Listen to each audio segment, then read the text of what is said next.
नमस्कार, मी प्रेम मुन्नाफळे. आपण बघत आहे जनता की मीडिया न्यूज चॅनल मध्ये आपला स्वागत आहे. आज बघूया एक नजर. माजी आमदार श्री विकास कुम्हारे जी भी हमारे बीच में उपस्थित है, उनका भी स्वागत करने का अनुरोध. वो स्वागत करेंगे.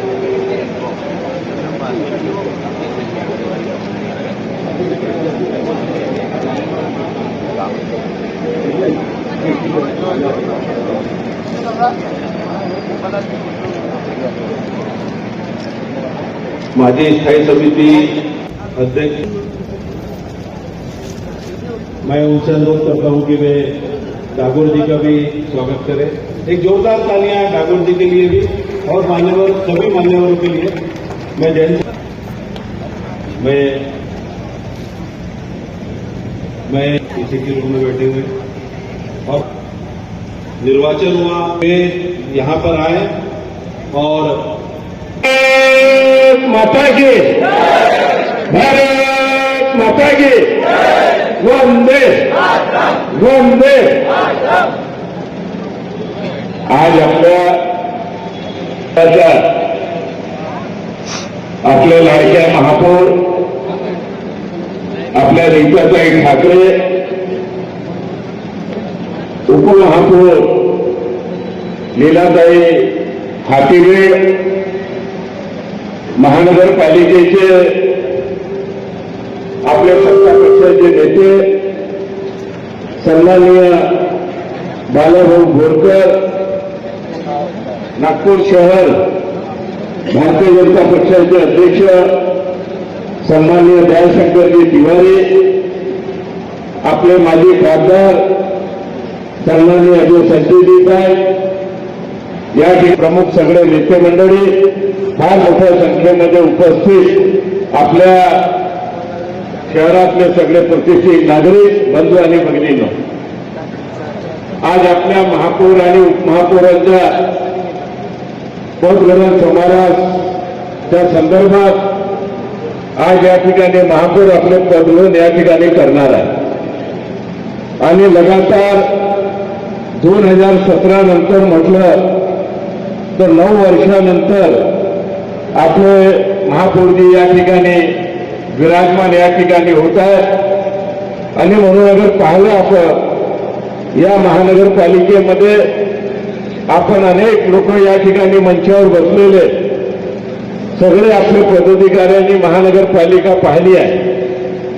आणि लगातार या 8-9 वर्षाच्या या कारकिर्दीमध्ये आणि या 4-5 वर्षाची जी गॅप या ठिकाणी पडली आहे, आणि म्हणून महानगरपालिकेच्या पदग्रहण करताना नीताताईंसमोर अनेक विषय असतील, अनेक समस्या बी असतील, परंतु त्यांच्या मागे भारतीय जनता पक्षाचे सगळे नेते मंडळी गंभीरपणे या ठिकाणी उपस्थित आहेत.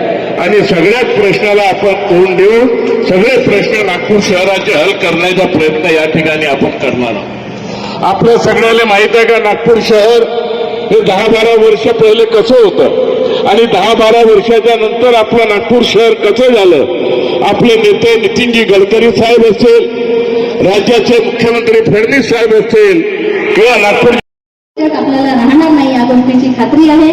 मी एक बार पुन्हा आपल्या सर्वांचे, मंचस्थ सर्वांचे आणि समोर उपस्थित पदाधिकारी, कार्यकर्ते, नगरसेवक आणि या नागपूरच्या जनतेचे एक वेळा मनापासून खूप खूप खूप धन्यवाद मानते. आणि एवढंच सांगणार आहे की हे शहर समोर नेत असताना विकासाच्या दृष्टीने या ठिकाणी शहरातील सर्व माजी महापौर, उपमहापौर या सर्वांनी जो हातभार लावलाय, निश्चितपणे भारतीय जनता पक्षाचा अलीकडच्या काळामध्ये खूप दिवसांमध्ये भारतीय जनता पक्षाचे महापौर या ठिकाणी होते आणि जो अजेंडा भारतीय जनता पक्षाचा आहे तो त्या अजेंड्यावर त्यांनी काम केलं आहे. आणि म्हणून तो अजेंडा आणि भारतीय जनता आणि आपल्या सत्ता पक्षाचे नेते यांना खूप खूप शुभेच्छा देतो. आणि येणाऱ्या काळात या 2-4 दिवसात आपल्या 3ऱ्या महिला या स्थायी समितीचा अध्यक्ष बनणार आहे. त्याच्यामुळे पूर्ण महिला राज्य या महानगरपालिकेत राहणार आहे. आणि पुढल्या काळात जास्तीत जास्त महिलांना प्राधान्य कसं देता येईल याची काळजी भारताचे जे वाहणार आहे पुरस्कृतदा आपल्या सगळ्यांना खूप खूप शुभेच्छा. धन्यवाद. अनिल सोलेजीकडे जायचो आणि त्यांना अधिनियमाची तरतूद विचारायचो. अनिल सोलेजींनी ज्या पद्धतीने महानगरपालिकेची उंची वाढवली, दयाशंकर तिवारीजींनी उंची वाढवली, आमच्या मायाताई डेनकरताई म्हटले अनेक महापौरांचे नाव घेता येईल. पण माझी विनंती आता महापौर ताईंना आहे, नीताताईंना, की आपल्या कार्यकाळामध्ये ही सुवर्ण संधी आहे. डबल इंजिन सरकार तुमच्याकडे आहे. अनिलजीकडे डबल इंजिन नव्हतं. माननीय दयाशंकरजींना तर आपलं सरकार त्या ठिकाणी नसतानाही काम करावं लागलं. या ठिकाणी अनेक बाबत मायाताई आहे, जयंतकरताई, या काळामध्ये फार काही सरकारचा सपोर्ट नव्हता. पण आता तर तुम्हाला इतकी संधी आहे नीताताई. देवेंद्रजी मुख्यमंत्री आहे, नितीनजी या देशाच्या पहिल्या 5 नेत्यामध्ये महत्वाचे नेते आहेत आणि चंद्रशेखर बावनकुळे सारखा पालकमंत्री 24/7. त्यामुळे 4 तास सोडून 4 तासच आमची त्या ठिकाणी झोप राहतं, तेवढा काळ सोडून मी तुम्हाला सांगतो नीताताई, हातीबेगताई, बाल्या बोरकरजी, एक अशी सुवर्ण संधी नागपूर शहराला आली आहे की जगातलं सर्वात सुंदर नागपूर शहर होऊ शकते. ही संधी आज नागपूरला आहे. ही नागपूर हे महाराष्ट्रातलं सर्वात सुंदर शहर होऊ शकतं, देशातलं सर्वात सुंदर शहर होऊ शकतं. फक्त प्रपोजलची गरज आहे. केंद्रातल्या योजना, राज्यातल्या योजनेचा अभ्यास करून मी तर सांगतो की इतक्या योजना आहे आपल्या नीताताई, तुम्हाला वेगळं सांगायची गरज पडणार नाही. केवळ केंद्र सरकार, राज्य सरकारच्या योजनेमध्ये महानगरपालिकेचे प्रपोजल जरी टाकले, प्रस्ताव, तरी मग तिकडनं काय आणायचं आता आमची जबाबदारी आहे. आणि त्यामुळं मला असं वाटतं आपले लोकप्रिय आमदार बसलेले आहेत. आता कितना भाऊ तर पूर्ण मंत्रालय सकाळपासून संध्याकाळपर्यंत सकाळी घुसले, ते रात्री 11 वाजेपर्यंत मंत्रालयाचं दार बंद होत नाही, बाहेर निघत. आता मोहन भाऊ सारखा नेता, आणि या ठिकाणी खरं तर म्हणजे सर्वांचंच नाव घेता येईल. आणि एवढं चांगलं व्यासपीठ आहे, म्हणजे मी काही पॉलिटिकल बोलणार नाही, राजकीय बोलणार नाही, पण बाकी सर्व पक्षाची नजर लागेल असं व्यासपीठ या ठिकाणी, असं व्यासपीठ या ठिकाणी. आणि त्यामुळे या व्यासपीठाचा फायदा काय करून घेता येईल, अनिल सोलेंच्या त्या ठिकाणी महापौर पदाच्या कार्यकाळाचा काय फायदा करून घेता येईल, त्यांच्याकडनं काय मार्गदर्शन करून घेता येईल. दयाशंकर तिवारीजी आपले अध्यक्ष आहेत, त्यांचं मार्गदर्शन करतील. आपल्या माजी महापौराचे अनुभव काय नागपूर शहराचे, त्यांचे अनुभव विचारात घेता येईल. पालकमंत्री म्हणून मी तुमच्यासोबत आहे. तुम्ही प्रस्ताव तयार करायचे आहे, मला गव्हर्नमेंटकडे घेऊन जायचे आहे. देवेंद्रजी आणि सरकारमध्ये पालकमंत्री असा असतो पण तो दुवा असतो.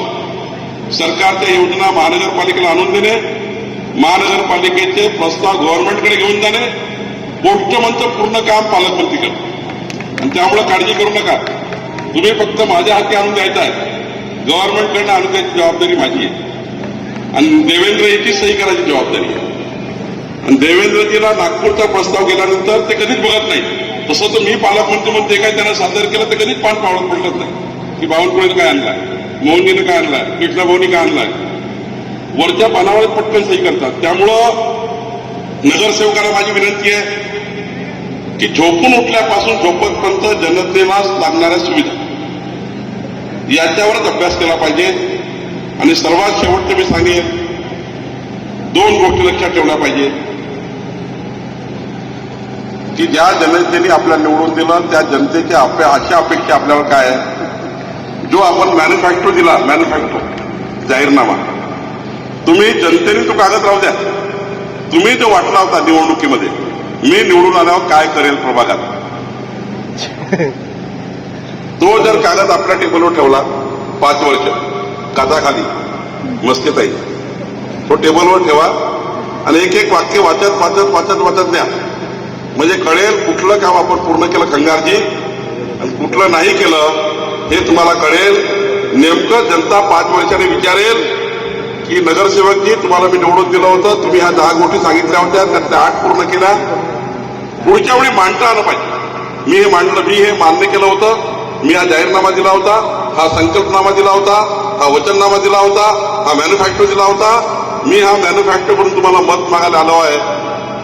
आणि असं काम केलं पाहिजे की पक्षाच्या कार्यालयामध्ये तिकीट मागायची गरज नाही, पक्ष तुम्हाला घरी बसल्या तिकीट दिली पाहिजे.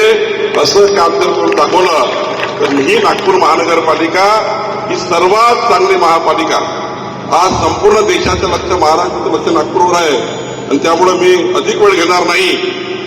मी एवढंच सांगेन की आज सर्व ज्या कार्यकर्त्यांनी प्रचंड मेहनत केली आहे त्या कार्यकर्त्यांचे मी आभार मानतो. ज्या मतदारांनी प्रचंड विश्वास मान्य देवेंद्रजी नितीनजीवर केला आहे त्या मतदारांचे मी आभार मानतो.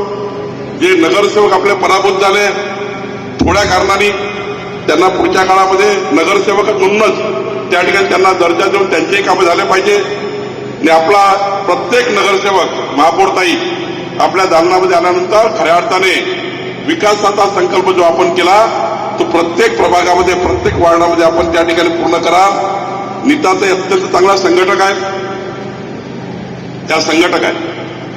पार्टीमध्ये त्यांनी अनेक वर्ष काम केलं आहे आणि संघटनेमध्ये जो काम करतो तो काम करताना प्रत्येक कार्यकर्त्याचा, लोकप्रतिनिधीचा विचार करतो आणि त्यामुळं संघटनेचा कामाचा अनुभव नीताताईला आहे.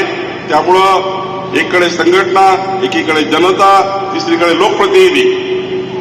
जनतेला काय अपेक्षित आहे, संघटनेला काय अपेक्षित आहे आणि नगरसेवकाला काय अपेक्षित आहे, या तिघाचाही ताळमेळ करून आमच्या नीताताई चांगल्या पद्धतीने कामे करतील. त्या उत्कृष्ट कार्यकर्ते आहेत. त्यामुळं मी त्यांना शुभेच्छा देतो काम करण्याच्या. आमच्या हाथीबेग ताई या ठिकाणी आमच्या हुडकेश्वर नरसाळेच्या आहे. मी तर देवेंद्र जी, नितिन जी, दयाशंकर जी आपका आभार व्यक्त करता हूं. आपने हमें भी प्रतिनिधित्व दिया है.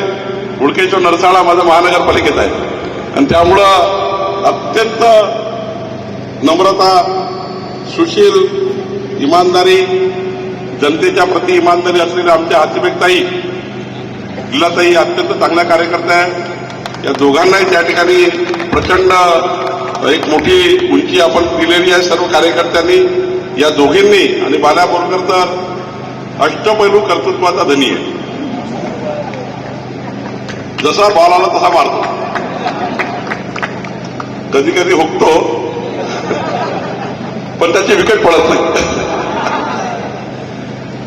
विकेट कीपर सांभाळून देतो. त्यामुळं बाला बोरकर सारखा अत्यंत चांगला कार्यकर्ता. आणि आता तर मला नीताईने सांगितलं की 57 नगरसेविका महिला निवडून आल्या. 57 महिला नगरसेविका, सॉरी 55 आणि 47 आमचे युवा पुरुष आले आहेत. भाऊ आले 47 आणि त्या बहिणी आल्या 55. त्यामुळे बहिणीचा मोठा वाटा नगरपालिकेला असणार आहे, महानगरपालिकेवर मोठा वाटा असणार आणि त्यामुळे विकासातही मोठा वाटा आमच्या बहिणीचा असणार आहे.